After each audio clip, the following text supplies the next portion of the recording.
Welcome to Who Yelling Now? Season 3, Episode 2, titled Borders Are Bones of Imagination. For entertainment purposes only. Copyright Mackenzie.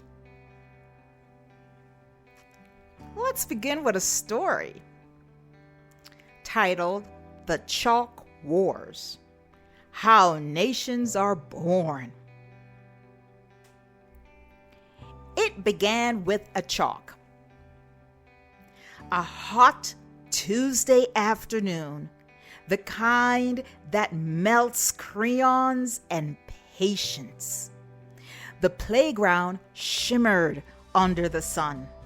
Someone, maybe Malik, had found a bucket of old sidewalk chalk in the art room. Blue, yellow, white, half-broken pieces. The kind of chalk that still remembers the blackboard. "Let's draw the world," Malik said, grinning like a new god. Kyra rolled her eyes, but crouched down beside him anyway. "What kind of world?" "The real one," he said, and started sketching a crooked river along the pavement. At first, everyone joined in. 10 kids bent over the ground, their laughter mixing with the hum of summer. They drew houses, clouds, a sun with too many rays. Ishan drew a tree. Lena drew a cat that suspiciously looked like a jellyfish. Then Malik drew a line. Thick, white, deliberate. It sliced the playground in half. "This," he declared, "is my country." Kira frowned. "Since when?" "Since I said so," Malik replied, holding his piece of chalk like a sword. At first, it was a game. They built kingdoms out of lunchboxes and pencil cases. Kara's side called themselves Caretopia. Malik's crew took the name Malikia. They traded pebbles for currency and declared swings and monkey bars as resources. But then something subtle shifted. A small boy named Ishan tried to sit in the middle, humming quietly. "You can't stay there," Malik said. "That's the border." "I just want to draw clouds," Ishan said. "There are no clouds here," Malik replied. "Just nations." By recess's end, both sides were shouting. Someone accused someone else of stealing the river. The river, ironically, was a cracked patch of pavement that ran across both territories. The teachers came out, shaking their heads.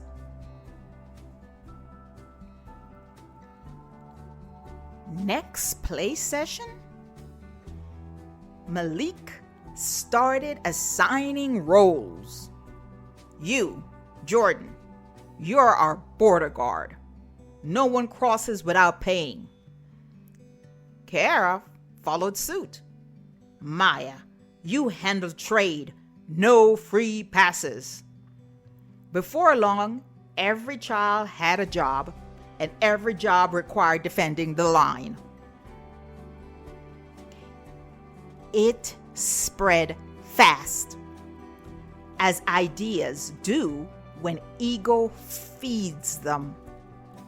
In class, kids sat on opposite sides, whispering their new national anthems.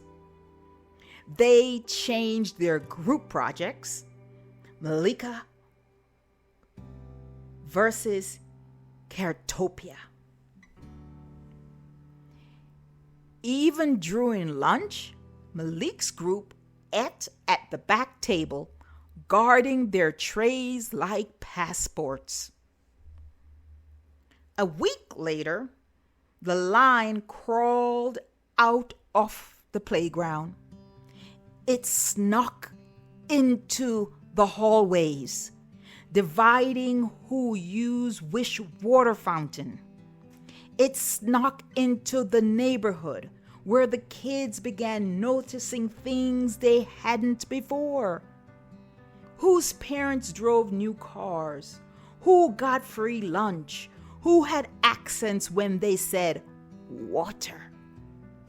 And slowly, like a chalk drawing becoming a crack, the line hardened into differences.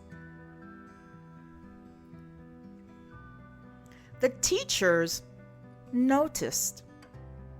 They called it a phase. But children's phases have a way of predicting adult wars. One morning, Malik stood by the swing set, now his military base. He had a piece of paper rolled into a scroll. "New law," he announced. "Anyone with Caretopia who gets a lower grade can't cross into Malikia without permission." Korea blinked. "What? That's stupid. Smart countries have smart people," he said, lifting his chin. "We can't just let anyone in." The crowd oohed. Even Mrs. Alder, a teacher watching from the window, didn't know if she should intervene or take notes for sociology research. By Friday, the first fight broke out. A girl named Leanna tried to cross to use the swings. A boy named Jordan pushed her back hard. She fell, scraped her knee, and the blood ran thin and bright, red chalk on brown skin. The yard fell silent. Malik froze, the piece of chalk still in his hand. Kara knelt beside the little girl, pressing a tissue to her knee. "It's just a game," she said, voice shaking. But no one laughed. The rain came that weekend, the kind that smudges the world into watercolor. But when Monday came and the chalk was gone, something worse remained. Memory. The kids didn't play together anymore. They didn't need chalk now. They had belief. It reached the parents. The mothers at the bus stop started saying things like, "Well, Malik's mother always thought her boy was better." And the fathers, proud and loud, said, "My kid's got leadership skills. It's about time someone knew and drew some order around here." That's how it spreads. The lines grew legs, moves into dinner tables, and found microphones. Weeks passed. The school tried an integration day. They brought both groups to the auditorium, made them hold hands and sing, "We are the world." It was awkward and out of tune. Then Principal Dawson announced, "There are no borders here. We are one school." Malik whispered to his friend, "That's what Kara would say." Kara whispered back after hearing, "That's what conquerors say." And just like that, even unity became suspicious. Then something happened that no one expected. Ishan, the quiet boy who wanted to just draw clouds, was caught between both sides one afternoon. Someone shoved him. He hit his head on the pavement. The sound was sharp, final. Blood met rain again. The fight stopped. Harris screamed. Malika dropped his chalk. Teachers rushed in. Ambulances came. They said Ishan would be fine. A few stitches. A scare. But the silence afterwards was heavier than the siren. For the first time, everyone saw what the chalk had become. Not a line, a wound.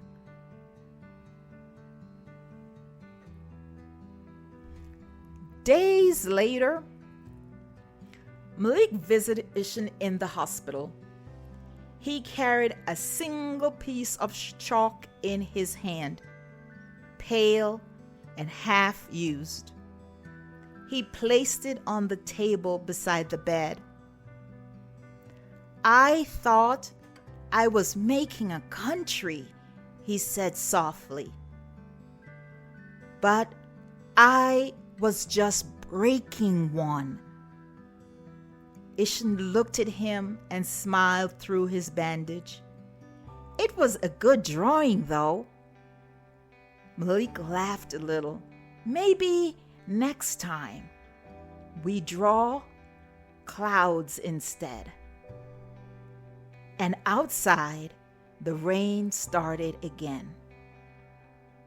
Soft, forgiving, erasing the last trace of borders from the earth.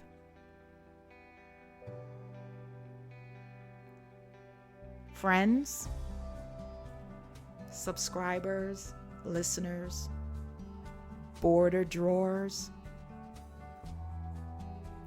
it started with chalk and ended with silence. The line was supposed to separate, but it taught them something deeper. That imagination can wound just as deeply as truth. When the rain came, it wasn't punishment, it was memory. Listen now to what the rain tried to say. The rain's apology. The Rain has seen this before. Empires written in chalk, children drawing walls, calling them safety. We call it patriotism. The Rain called it practice for grief. Every storm is an eraser. Every drop a reminder. Nothing we divide can stay divided for long. The land was whole before we learned to spell mine.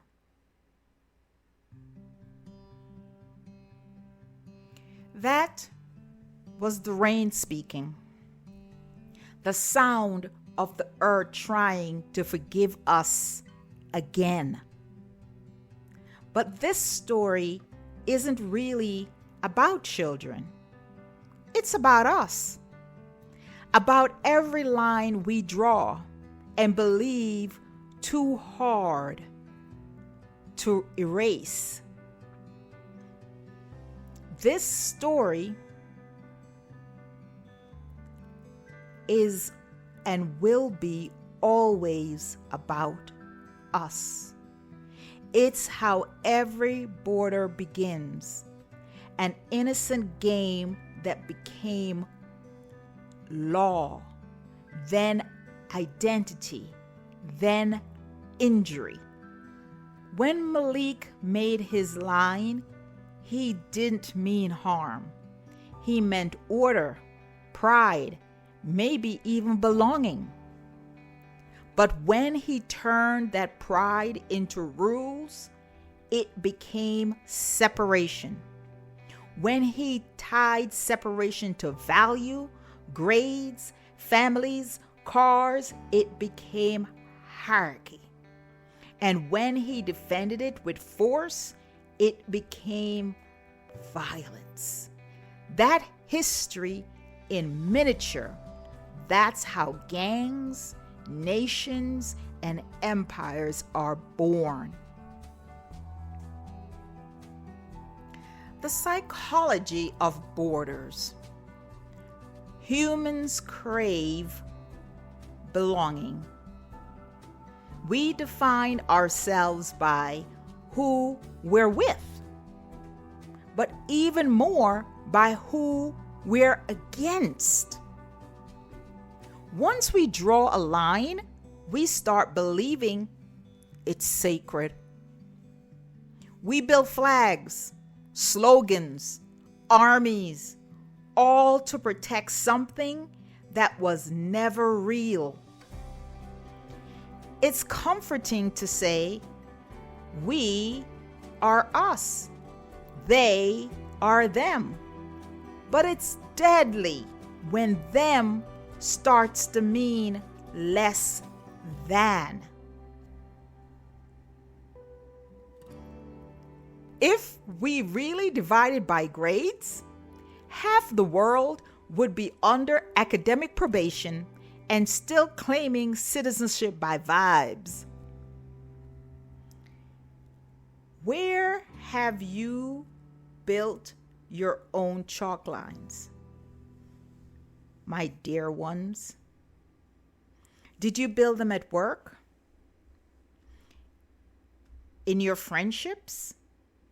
In how you treat people who don't get your struggle?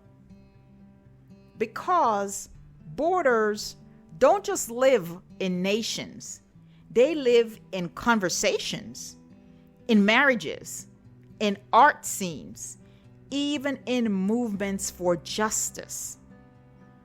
Sometimes the same people who break borders of race and gender still build new ones of who's woke enough or who's right enough. We're all building walls, even as we preach bridges. Take a moment. Think about a time when you divided instead of connecting. Where did the rain need to fall in your life? Maybe the hardest part is realizing that the world was never divided. We just believed it was. And belief can make anything real, even pain.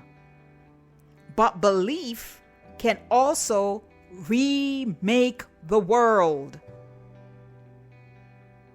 Let's listen one last time to the land itself.